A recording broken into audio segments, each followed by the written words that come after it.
My coworker ranted that I cheated weight loss. HR punished me, and the head of HR stepped in. I came back to work after a month on emergency leave, still sore but alive. A new doctor did an MRI during a routine visit, found a mass, and I was in surgery within 24 hours. They took out an 18-pound benign tumor that had been crushing my organs. I was about a week from organ failure. I woke up scared, grateful, and smaller. Right now, my numbers look fine, and I breathe easier. On the outside, the biggest change was size. I went from XXL to a medium almost overnight. No one on my medical team saw a change like that coming, but it happened, and I'm lucky. I expected people to ask about it at work. I had a simple line ready. Emergency surgery. I'm okay. Most people nodded and moved on. One coworker didn't. Her name is Aubrey. On my first day back, Aubrey walked up to my desk and smiled like we were friends. She said she wished I had come to her to lose the weight instead of taking the easy way out. She said I would gain it all back and she'd be waiting. I knew she called herself a health coach and pushed advice on everyone. I didn't think I'd be a target. Then she asked why I chose to get butchered instead of putting in hard work. I said I had emergency surgery to remove a tumor. She rolled her eyes and told a coworker I just didn't want to admit it. Week 2, near closing time, she showed up at my door in gym clothes. She said she could go with me if I was afraid to go to the gym alone. My surgeon still hadn't cleared me to lift my kid, carry laundry, or climb a full flight of stairs. I said no. She said I was lazy and the weight would come back. She left like she had won something. The next day I missed a meeting for a follow-up. Aubrey used the meeting to rant about me. People later told me she said if I couldn't commit to weight loss, I couldn't commit to my job. HR flagged it and called for a red flag mediation. At our company, that kind of meeting can count against your bonus. I had no idea why I had to sit down with someone who kept harassing me. At the mediation, Aubrey said my new body was triggering and I should have warned her before my surgery. I barely had time to warn my wife and get our kid out of daycare. HR said they couldn't force me to share medical info,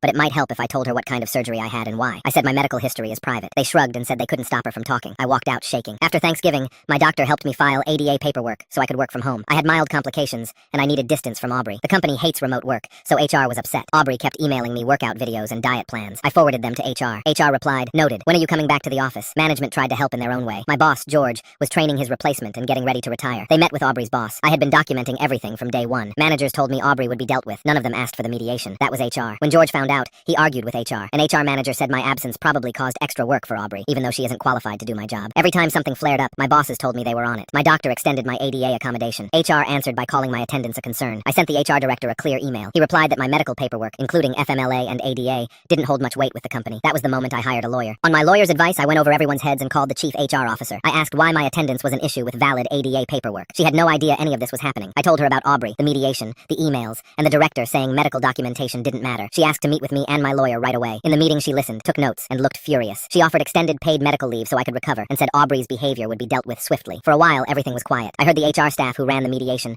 and pushed write-ups were let go. Aubrey wasn't fired, they said, because HR had misled her, but she was put on a strict performance plan. I focused on healing. Then one weekend, my doorbell rang. Aubrey was on my porch with 2 women I'd never seen. She said she was worried about my physical and professional health and wanted to demonstrate workouts, bring supplement samples, and talk about a career opportunity. She had fallen deep into an MLM. My mother-in-law was visiting and answered the door. She told them to leave and shut it. They left fast. I emailed my lawyer and the chief HR officer and sent them a timeline of the visit. Security and legal followed up. Aubrey is no longer with the company, and I stayed on leave to finish my recovery. Now some friends are saying I ruined her career by reporting her. Was I wrong?